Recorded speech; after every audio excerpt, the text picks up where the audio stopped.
nos presente el tema de ambientes académicos, laborales e interacciones en espacios científicos. Les recordamos que quienes están en redes sociales nos pueden ir haciendo llegar comentarios, preguntas a través de los chats correspondientes, y quienes están aquí en el auditorio sí vamos a tener breve tiempo después de esta presentación para preguntas, así que váyanse preparando. Bueno, buenas tardes a todas, a todos, a todes. Primero, pues gracias por la paciencia, ya es la hora de comer, ya nos aventamos unas largas discusiones e interacciones a veces pues complejas, pero bueno, la idea de esta última conversación que quiero tener con ustedes, pues justo retoma algunos de los puntos que se han vertido en estas discusiones, pero más desde un punto de vista un poco, pues pensándolo sobre todo en las cuestiones estructurales, que a mí me parece como muy importante. Yo nada más, pues para que sepan, yo soy la doctora Alejandra Sánchez, trabajo en la unidad de posgrado de la Facultad de Medicina, soy académica, soy abogada, soy maestra en estudios de género y doctora en antropología social, y me he dedicado a trabajar con médicos y médicas.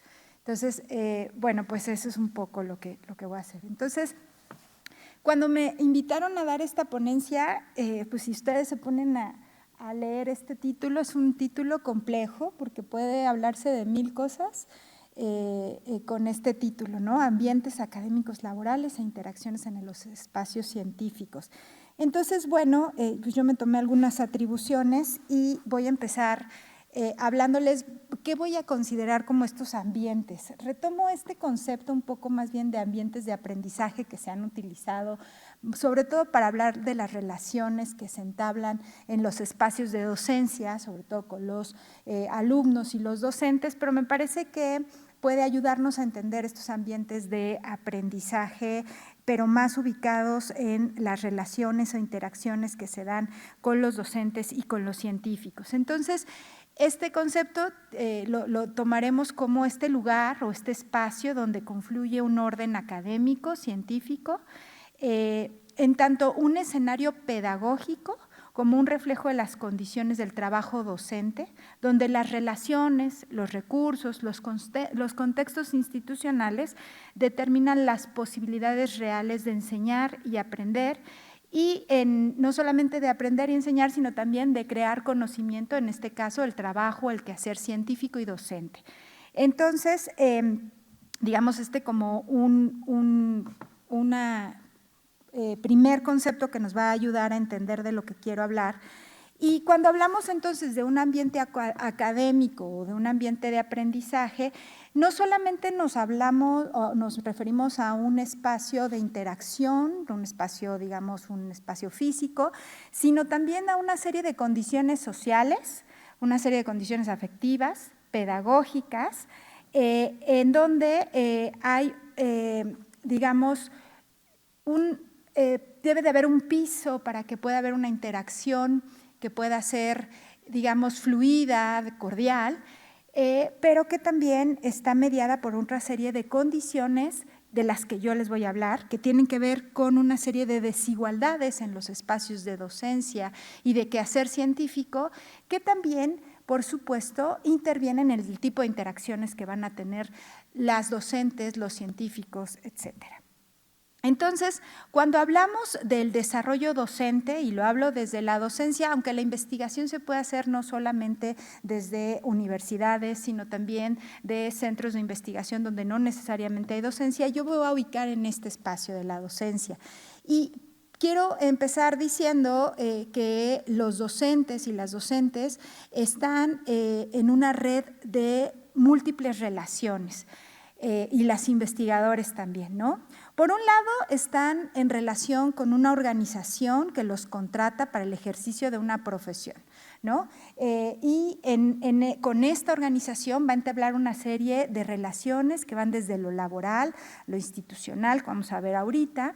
Por otro lado, también está con el conocimiento disciplinar, pedagógico, experiencial, es decir, con mis pares y con la construcción que se va a hacer de ese conocimiento Por otro lado, también hay una relación con la sociedad en general, ¿no? Pues, independientemente de que seamos docentes, académicos, etcétera, tenemos esta relación fuera de nuestro campo. Por supuesto, hay una posición que también tiene que ver con nuestros colegas, ¿no? Y vamos a ver que como está la estructura y las condiciones generales de trabajo, de relaciones en la academia, muchas veces son relaciones tensionadas y vamos a ver por qué. Y también, por supuesto, tenemos relaciones con los estudiantes, ¿no? Con el alumnado en general. Entonces, teniendo como digamos, puntos para empezar, el enfoque que voy a dar va a detenerse en las condiciones materiales que existen para el ejercicio de la docencia y de la academia. Y entonces me voy a detener en algunas condiciones laborales, me iba a detener en algunas condiciones o factores psicosociales, pero con el afán de no repetir lo que ya se ha dicho aquí, no voy a detenerme tanto aquí. Sobre todo también me voy a hablar del tema de las violencias y algo de conciliación, como algunos de los tantos ingredientes que podemos tener para entender cómo y en qué sentido se pueden dar las interacciones teniendo como marco estos elementos.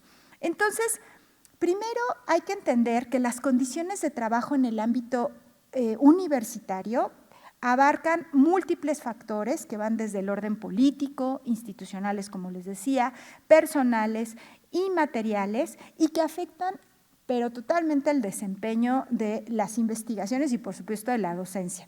Por un lado están las materiales o tangibles. Pensemos en la infraestructura. Pensemos, bueno, los que nos dedicamos a las ciencias sociales a veces no tenemos, por supuesto tenemos muchas limitaciones, pero aquellos que se dedican, por ejemplo, a las ciencias básicas, pensemos, por ejemplo, los que tienen que estar en un laboratorio. ¿Cómo están esos laboratorios? ¿Cómo se tiene acceso a las muestras que necesitan para hacer su investigación, para dar la docencia, ¿no? Por otro lado, también tenemos algunas condiciones de orden financiero que tienen que ver con los recursos asignados a la investigación, a la docencia. Y esto tiene que ver, por supuesto, con qué cantidad contamos, pero de dónde vienen y cómo le hacemos para gestionar esos recursos. Por otro lado, y muy importante, y ahorita vamos a ver, las cuestiones salariales y las cuestiones de prestación y de estabilidad. En general, se refiere, por supuesto, a los niveles de ingreso, pero no solamente a los niveles de ingresos, sino al tema de la estabilidad laboral, tema que no solamente atañe a los docentes y a los académicos, sino un problema en general de la sociedad actual, donde contamos con poca estabilidad laboral y por lo tanto pocos derechos en esta área. Y por supuesto también y de la mano está esta parte de las instituciones y sus normativas, es decir, además de todos estos elementos, los académicos y los docentes tienen que hacer caso a una serie de políticas, de reglamentos, de planes que no solamente tienen que ver con la institución en donde trabajan, sino seguramente con otras instituciones a nivel federal, a nivel estatal. Pensemos los que, por ejemplo, están haciendo un doctorado, los que están haciendo la docencia, pues tienen que pedir una beca generalmente con algún financiamiento, y los que estamos ejerciendo la docencia o el quehacer científico también necesitamos estímulos. Y por supuesto está esta parte que son estas cosas que de alguna forma siento que se han tomado más en cuenta en estas charlas que tuvimos, que tiene que ver con el entorno laboral subjetivo, ¿no? Y que tienen que ver con las relaciones que pueden tener las personas y que están atravesadas por condiciones jerárquicas, por una cultura institucional y organizacional determinada. ¿Qué sabemos del trabajo docente por la investigación que se ha hecho? Pues básicamente podemos entender que el trabajo docente, entendiendo estas dos aristas que hablamos del trabajo científico, docente, es heterogénea y tensionado. ¿Esto qué significa? Que tenemos unas prácticas sociales diversas y complejas en la vida académica. Y sobre todo que existen muchas desigualdades en las condiciones y experiencias laborales, que también con el paso del tiempo se ha intensificado muchísimo el trabajo en, sobre todo, diversificar las tareas sustantivas y las tareas estratégicas. Es decir, los investigadores, los docentes más allá de dar clase, también tienen que participar en una serie de actividades de tipo administrativo, de tipo, pues sí, de este orden que los distraen muchas veces de la actividad sustancial, ¿no? Por supuesto, hay una carga burocrática importante que genera generalmente sufrimiento laboral y lo que también ya se ha dicho, no solamente en el sector de la educación y de la investigación, las mujeres docentes manifiestan generalmente estrés y tensión asociadas a una serie de, aquí hablan de dobles, pero yo hablaría de triples hasta cuádruples jornadas que están atravesadas por las condiciones sociales de género. Y por supuesto, como ya lo mencioné un poco, por la inseguridad laboral. Muchos de los docentes pues tienen inseguridad laboral y ahorita vamos a ver, por ejemplo, la diferencia entre los profesores permanentes y los profesores temporales y el acceso a los recursos. Entonces, no los quiero como aburrir mucho porque ya sé que están un poco cansados, pero en general ha habido una tendencia en las universidades y no solamente en pensemos en como lo solemos hacer, por ejemplo, en la Ciudad de México, pensemos en universidades del interior de la República, donde hay cada vez menos recursos, donde los investigadores, los docentes tienen que hacer las mismas actividades, pero con menos apoyo humano y material, ¿no? Entonces, esto me parece como muy importante. Y también lo que ya habían hablado, esta parte de esta competencia desigual, ¿no? En donde hay un sistema que se ha profundizado las desigualdades entre las regiones y las instituciones, y que también hay muchos elementos del clima laboral que también mencionaron mis compañeras, donde hay una presión por cumplir múltiples tareas de manera simultánea, ¿no? Entonces tengo que ser investigador, pero también tengo que dedicarme a la difusión del conocimiento, pero también tengo que dar clases, pero también tengo que publicar, tengo que participar en congresos, bueno, un montón de cosas, ¿no? Y sobre todo, pues estas cargas adicionales con las exigencias de acreditación de distintos puntos. Hay un artículo que me parece muy interesante, ahí está la cita, que pregunta justo, a ver, esto es a nivel general lo que vimos, cómo se configuran las condiciones laborales de los profesores temporales en las universidades mexicanas, ahí le falta una I. Pues básicamente este artículo lo que hace es como entender cómo es que funciona, más allá de un dato específico, ya parten de la idea de que hay precariedad laboral en el espacio docente. Pero ahora quieren entender cuáles son esos mecanismos para que exista esta precariedad laboral y lo hacen a través de una serie de entrevistas, ¿no? Y básicamente parten de estas premisas. Hay una intensidad en el ritmo del trabajo, hay una poca capacidad de agencia frente al empleador, es decir, ¿qué diálogo pueden tener los docentes, los científicos con las instituciones? Eso tiene que ver. Hay una inestabilidad, flexibilización y multiempleo. ¿Cuántos docentes, aparte de dar docencia o hacer investigación, tienen que acudir a, por ejemplo, hacer pues algunas pues trabajos fuera, ¿no? Que van desde dar más clases hasta hacer otros proyectos al sector privado? Y, por supuesto, como les decía, esta reducción o suspensión de condiciones laborales. Y lo que ha habido a nivel, digamos, longitudinal o histórico en la situación de los profesores en México es que cada vez hay más pérdida de poder adquisitivo en los salarios de los profesores. Los académicos generalmente están constantemente evaluados por programas de estímulos que muchas veces están solo dirigidos a una parte de estos docentes. Y ahorita vamos a ver justo cómo funcionan estas dinámicas, ¿no? Y entonces, lo que les decía, ¿cómo funcionan los mecanismos de desigualdad? Porque, bueno, ya aquí hemos dicho por muchos puntos que hay desigualdad estructural. Bueno, pues aquí hay varios elementos que ocupa este artículo. Primero, como yo les decía, la restricción de oportunidades. Un grupo limitado controla recursos y beneficios, restringiendo el acceso y la posibilidad de éxito a otros. ¿Les suena? Otro es el efecto Mateo y ventajas acumulativas. Esto se refiere a las recompensas simbólicas y materiales, como el prestigio, como el reconocimiento, como los recursos, que tienden a acumularse en un grupo de académicos que, pues, si se fijan, tiene que ver con la restricción de oportunidades. Es decir, hay como una serie de mecanismos en cascada que van unidos, ¿no?, y concatenados. Y este concepto que es la reproducción y la hemofilia académica. Los académicos establecidos reclutan y promueven a quienes se les asemejan, definiendo criterios y perfiles que favorecen a sus redes o a sus grupos afines. Es decir, si no estás dentro de este grupo de afines, no puedes entrar en estos espacios, lo que Bourdieu en algún momento ha desarrollado.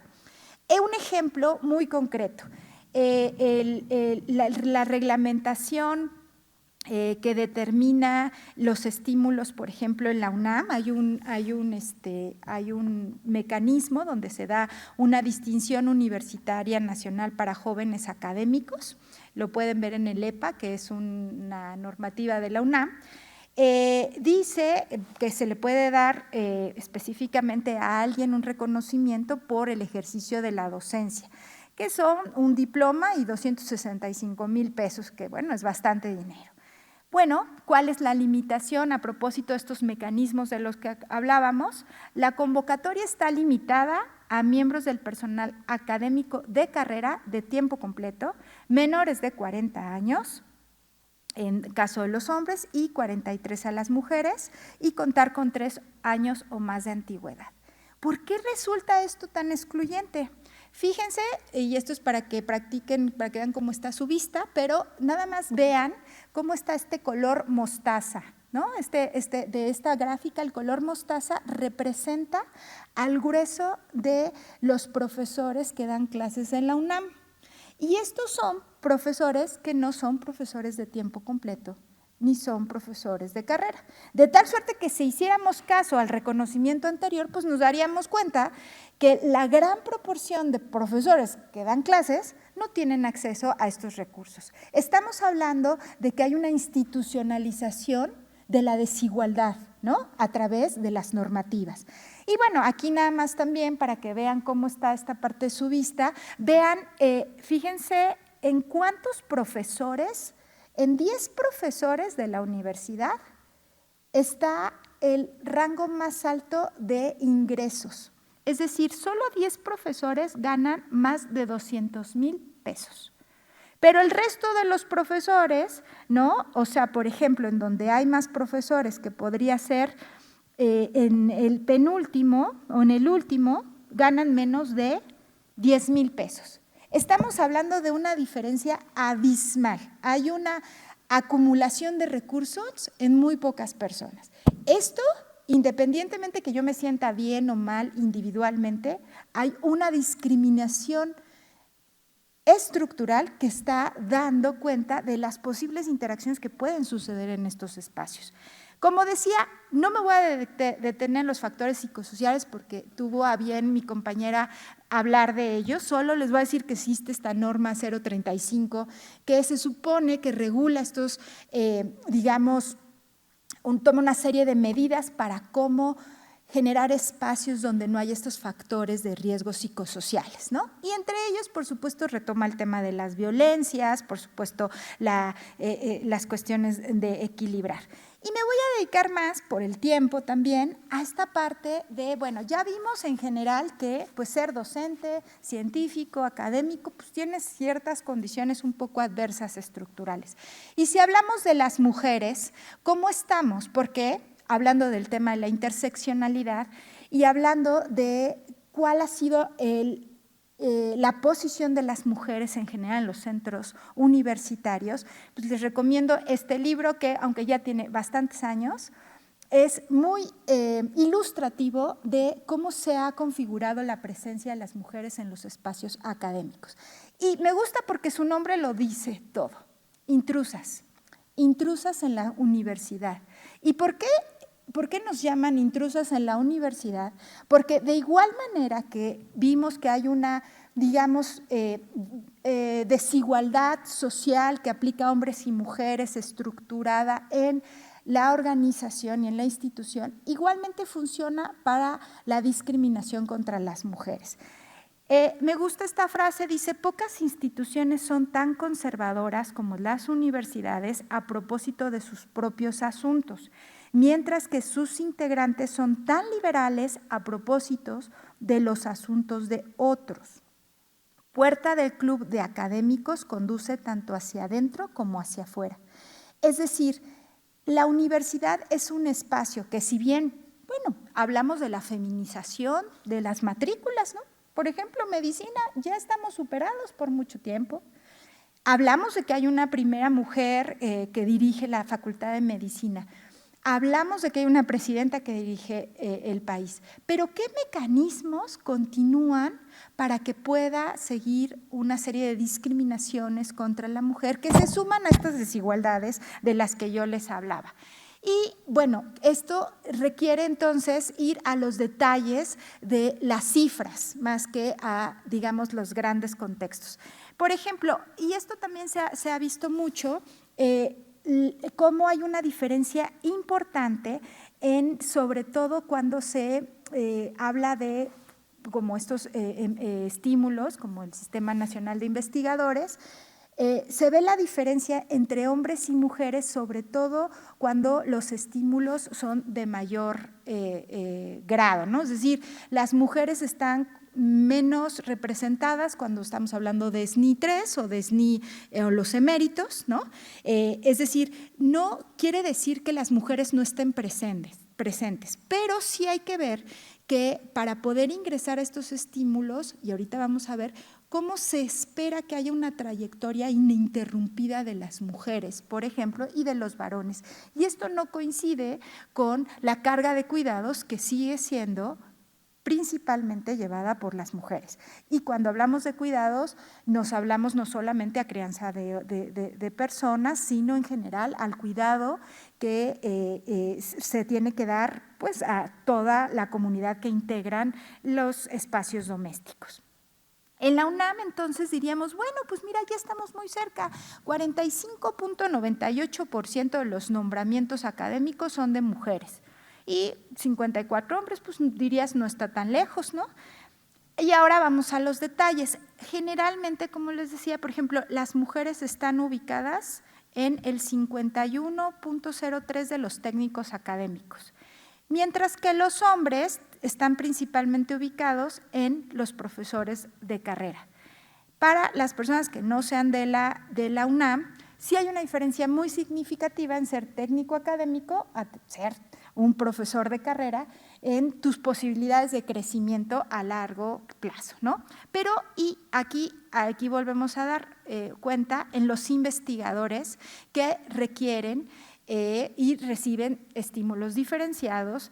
La diferencia es muy importante, casi la mitad, ¿no? Casi el doble, seguimos estando abajo las mujeres. Y también vemos aquí cuando los hablamos por subsistemas, es decir, cómo estamos representadas en escuelas, en institutos, en unidades multidisciplinarias. En general hay una buena representación de las mujeres, pero cuando ya hablamos a institutos y centros de investigación, vemos que la diferencia sigue siendo muy importante. Entonces, hablando de estas interacciones del ámbito científico, vemos todavía esa diferencia. Y bueno, si bien este cuadro no es únicamente de los académicos, pues ya la encuesta nacional de uso del tiempo deja muy claro que hay una diferencia significativa en el uso del tiempo de los hombres y las mujeres, principalmente respecto a los cuidados, ¿no? Entonces, aquí, por ejemplo, las horas semanales de promedio que dedican los cuidados de personas de 0 a 14 años, las mujeres dedican 25 horas y los hombres 12 horas, ¿no? Los que a mayores de personas de 0 a 14 años, 25.3 frente a 13.6. Y tasa de participación en estas actividades, 71.7 a 59.2. Y dices, bueno, pero pues ¿qué tan importante es? Pues sí es muy importante porque justo hay hay muchos artículos e investigaciones cada vez más interesados en ver cómo esta distribución desigual en los cuidados afectan las trayectorias académicas. Y es un poco lo que yo les decía. Como están estructuradas las trayectorias académicas, se piensan como estas trayectorias que son permanentes, ¿no? Pensemos, por ejemplo, en estas, digamos, estímulos para jóvenes investigadores. Tienes que tener 40 años para los, no, 37 para los hombres y 39 para las mujeres. ¿A qué hora te da tiempo de la crianza? ¿A qué hora te da tiempo de participar en los espacios domésticos? Pero no solamente es que cómo está estructurado, digamos, estas trayectorias de investigación es importante respecto a estos tiempos de interrupción, por ejemplo, si alguien tiene un embarazo, etcétera, o tiene que cuidar a una persona, sino también en el tiempo que se dedica. Un investigador, una investigadora generalmente tiene que estar jornadas de trabajo muy largas porque eso es lo que requiere la investigación.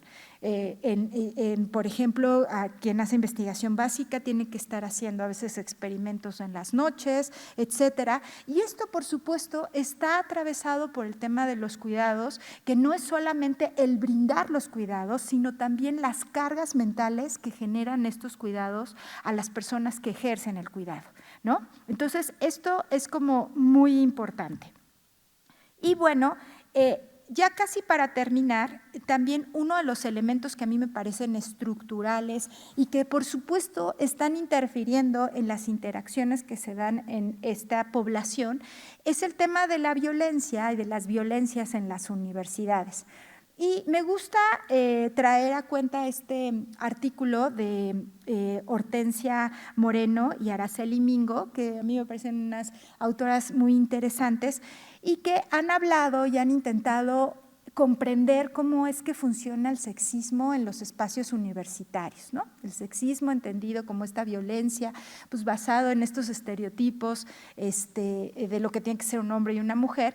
Y básicamente, en este artículo lo que ellos dicen es que en las universidades sigue habiendo violencia, por supuesto, entre hombres y mujeres y contra hombres también, pero principalmente contra las mujeres, porque hay una serie de prácticas institucionalizadas que tienen que ver, por supuesto, con lo que decía de falta de denuncias, pero que ellos utilizan dos términos que me parecen súper interesantes y que los animo a que lean el artículo.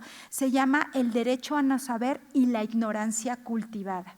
Estos conceptos fueron utilizados por algunas universidades anglosajonas cuando recibían quejas de las personas que estaban siendo hostigadas sexualmente y ellos alegaban que los hombres que estaban inmiscuidos en este tipo de situaciones tenían derecho a no saber que había hostigamiento sexual. Y entonces utiliza este concepto de la ignorancia cultivada por cómo el decir, bueno, yo no estoy participando en esa violencia, entonces no tengo ninguna complicidad en esa violencia, tiene que ver con estas estructuras de poder que siguen en las universidades y que perpetúan los espacios que permiten las violencias y que se traducen, por supuesto, en cuestiones más sencillas como cuando voy a denunciar, no puedo denunciar porque no hay espacios bien estructurados para la denuncia, pero también tiene que ver con estos clubs donde si yo denuncio, entonces recibo represalias de otras personas que están organizadas y que pertenecen a una cúpula, que ya vimos que sí hay cúpulas en las universidades. Entonces, bueno, les insisto, es muy interesante leer este artículo y nos habla de cómo es que estos mecanismos trascienden a estas, digamos, incluso medidas que toma la universidad, porque tiene que ver con la cultura de la violencia dentro de estos espacios educativos.